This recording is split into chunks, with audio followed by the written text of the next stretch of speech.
কত শত দিন কেটে যায় রাত্রি অগণিত, বাবা মায়ের কষ্ট সে তো নয় তো ভোলার মতো। কত শত দিন কেটে যায় রাত্রি অগণিত, বাবা মায়ের কষ্ট সে তো নয় তো ভোলার মতো।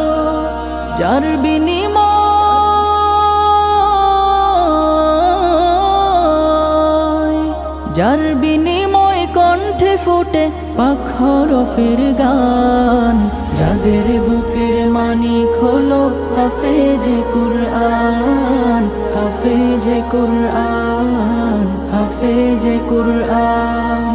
হাফেজ হতে গুরুজনের ত্যাগের নজরানা চিরজীবন রাখবো স্মরণ।